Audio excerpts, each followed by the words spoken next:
Empathy is a funny emotion. It shares a bond with its linguistic cousin sympathy, and the fact that they're both responses that humans can have to hearing or seeing another's trauma. But there is a key difference. I find sympathy to be a purely logical response.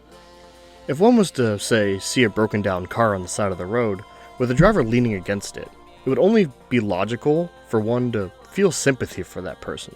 You know or can imagine how much of an inconvenience that must be during the course of one's day. However, this is where empathy differs. Empathy is a wholly emotional response. You feel how hard it can be on someone to have a broken down car. Perhaps you know that person, and you feel deep down in your soul how much they really needed that car to keep running. Instead of looking at that person, seeing them crying and telling them that things will get better, you look at them and you cry with them, feeling their pain as your own. So, why the grammar lesson? Why the semantics? Well, I feel that distinction between sympathy and empathy is exactly where Studio Trigger's Kiznaiver flourishes. And I want you to do me a favor and feel where I'm coming from when I talk about this show. So strap in, it's gonna be an emotional one, because I want to tell you all about Kiznaiver, Studio Trigger's black sheep. I consider myself to be a pretty big Studio Trigger early 2000 Gainax fanboy. 3 of my top 5 favorite anime were created by this team, and I generally hold them responsible for my reintroduction to anime. Trigger has perhaps maybe the most recognizable style in the anime industry. If you've seen Fooly Cooly, Tengen Toppa Gurren Lagann, Kill la Kill, or even their newest work, Promare, no, we don't talk about that one here. Or even their newest work, Promare, that's better. You'll know what I'm talking about. They love their hyper-energetic fight scenes and visual storytelling, complete with absurdly gorgeous visual stylings and plenty of meta-humor and commentary. And if you like, or in my case, love that style of creation, Trigger's the studio for you. However, they do have their consistent running issues, which is generally what their detractors are quick to point out. With their focus on visual storytelling, generally their plots tend to feel underbaked, to put it politely. Also, characterization tends to suffer a little bit as well in any given Studio Trigger production. Now, I don't know anyone who would call the cast of Kill la Kill bad characters. Far from it, actually. They're all very fun and fill their roles well. However, I also don't know anyone who would call any character, aside from maybe Ryuko and Satsuki, exceptionally deep characters. And this goes for just about every story that the team has created. I say just about because there is an exception to this rule. There is a black sheep. A quick bit of background first with some light spoilers. You've been warned if you care. Kiznaiver tells the story of 8 teenagers living in Sugimori City, a city built through a combination of government and private funding. It was created for the sole purpose of housing a massive project called the Kizna Project. The Kizna Project was originally established to connect people's minds so that they may feel each other's emotional pain in a bid to create world peace. Forcibly creating empathy, if you will. It was relatively unsuccessful until the Kizna group found out that linking physical pain and negative emotions can help bond people together quicker. So a group of 8 teenagers are forcibly part of the last-ditch effort to effectively form empathic links with one another before the government and private backers shut the project down. Kiznaiver is a definite oddity in the repertoire of one of the most distinctive production companies in the game, and when it debuted in 2016, people were quick to point that out. Being helmed by neither one of the studio's 2 creators and driving forces, Hiroyuki Imaishi or Masahiko Otsuka, but instead Kiznaiver is directed by Hiroshi Kobayashi, who at the time had done a fair bit of work around the industry, but had yet to direct a full series. And while some people at the time may not have been the biggest fans of the direction that Kobayashi was taking in Trigger production, upon rewatch, I think the show is indeed worthy of being called a Trigger production. In a meta sense, it's one of my favorite aspects of the show. The fact that it doesn't have, on the surface, very much at all in common with the other works that Trigger has created.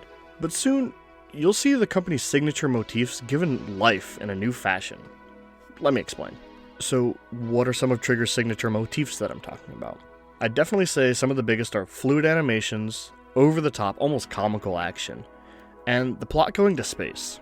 These 3 are present in almost every single Trigger production to some degree. However, a show about the connections that one forms with others and how it reflects back on you seems like an unlikely place for highly choreographed fight scenes in space. But that's one of my favorite things about Kiznaiver. It has all of these identifying aspects, but spun in its own way. I absolutely love it. Alright, let's get to it. Studio Trigger works absolute wonders in terms of animation fluidity. While some studios may have overall better fight choreography or maybe more detailed character drawings during high energy moments, absolutely nothing squashes, stretches, uses perspective, or conveys energy like a Studio Trigger fight scene. Just to show you what I'm talking about, I want to show you a quick fight scene from a short film that Studio Trigger made for the Japan Animators Exhibition. It's called Sex and Violence with Mach Speed. I want you to take a look at this one 20-second fight scene. These 20 seconds display absolutely everything that makes a Studio Trigger animation so much fun to watch. They push the rules of animation to their absolute limits. The fact that they convey the absolute speed of this fight by having a character cross the whole screen in just 9 frames, that when you play back in real time is just long enough to realize what happened, but you feel like your eyes are struggling to keep up. Or the absolute ridiculous way that the character stretches in this scene when he fills the whole entire screen with his frame. And as he slams his arms down, they stretch completely off the top of the frame, but are brought down only a few frames later, which leads to the perspective dramatically shifting and pulling out to see the destruction that was caused, only for the destruction to become so serious that the whole scene devolves into a Jackson Pollock-esque smear of colors. This sort of thing is all over Studio Trigger's work. And you may not think in a show that is ostensibly a low-key emotional fare like Kiznaiver would have animation that's this strong, but it does. And that's an interesting aspect about Kiznaiver. It doesn't exactly go this hard with the crazy animation, but they're not afraid to over-animate simple emotion to elicit a stronger response in the audience. Moments like someone crying or laughing, they're all pushed to their logical extreme given that scene. While it may seem a bit melodramatic in some instances, it helps engage the audience much deeper in that scene. Not just hearing the characters saying how sad they are, but visually seeing how affected these characters are by the events that are occurring. It works as a sort of visual empathy for the audience. I will say the next motif sort of ties into the previous one, but it is, in itself, so mandatory to the visual language of a Trigger production that I felt it necessary to bring up on its own. Trigger always revels in over-the-top action. Scenes of characters being so ridiculously badass in any situation that it ends up being comical. They absolutely love doing this. So much so that I would say it's become a trope of theirs. And I absolutely love this. But revealing someone's character through that character calling their shot, arms crossing their chest with a confident grin, explaining how they're going to save the universe, doesn't quite fit into Kiznaiver's narrative. So how do they choose to do it in Kiznaiver? By doing the exact opposite. One of the absolute coolest parts of the show is you can tell how much fun the team creating it was having. This is expressed through each character having these small little character traits that if you keep an eye out, you can notice them happening. Katsuhiro is always twirling his hair when he's thinking, and Tenga is always posed in these relaxed, uncaring positions, just to name a few. So, now you're probably thinking, what does this have to do with over-the-top characterization in their shows? And this is pure speculation on my part, but this sort of visual storytelling is all so minor, so subtle, that I feel like it has to be on purpose. It has to be a conscious decision to try and do the opposite of the general Trigger approach, giving their own fresh spin on the motif. Instead of the bold claims to inform character, thought, and motivation, they use subtle cues and body language. Now, going to space. Well, I guess spoilers for basically every single Trigger production, but the last episode of something generally takes place with massive battles somewhere in space. Gurren Lagann, Kill la Kill, Darling in the Franxx, the list goes on and on and on. Again, this is something that they do so often that it seems to be a trope of theirs. And while Kiznaiver never leaves the planet Earth physically, its going to space moments are done through absolutely colossal emotional highs and lows. Remember earlier how I said that Trigger often struggles with giving depth to their characters? Not here. Alright, that said, you guys ready to go to space? Episode 8 and 9 are absolutely soul-crushing affairs in teenage melodrama, and I think the moment that Kiznaiver really goes to space. They're just so good that I recommend that you skip to the time on the screen if you haven't seen these 2 episodes because they should be experienced first. During the course of the series, the audience is given little hints here and there that certain members of the cast are beginning to form feelings for one another. The problem being that, if the audience has paid attention, they'll know that none of these feelings line up with one another. There's a creeping sort of dread that was building up in me my first time watching through this show. I was beginning to realize where this was going. Nearing the end of summer vacation, the Kizna project is growing ever closer to closure, and the staff is desperate for results. So, with an impending typhoon, the 7 Kiznaivers are locked in their school together, stuck inside until the storm passes. There is a problem though. The Kizna group has realized that there are these unrequited feelings forming, and the group is forcibly split into pairs that will most likely bring these negative feelings to light. It's evident from the beginning that Chidori harbors feelings of love for Katsuhiro, but he's mostly ambivalent to her advances due to the fact that, well, he has no feelings, and partially due to the fact that he feels this unexplainable connection to Sonozaki. On top of that, Tenga sees Chidori's loving and caring nature and begins falling for her. and seeing Tenga's strong feelings of love for Chidori gives rise to feelings of love in Nico's heart for Tenga. It becomes an absolutely ridiculous love pentagon that the show actually diagrams out for the audience. So the groups are split according to plan, and everything happens just the way the Kizna group intended. Katsuhiro leaves Chidori to save Sonozaki. Their subsequent conversation is filmed and shown to the group, breaking Chidori and enraging Tenga. Seeing Tenga's strong emotional response and desire to protect Chidori breaks Nico's heart, and the group spirals from there, culminating in some of the most emotional, heart-wrenching teenage melodrama that I've ever seen put on a screen, with multiple members on the ground crying in the fetal position, and me on my couch doing the exact same. It's scenes like this one where emotions boil over and feel like the end of the world, which I think are the strongest part of Kiznaiver, because most of us can relate so heavily to that.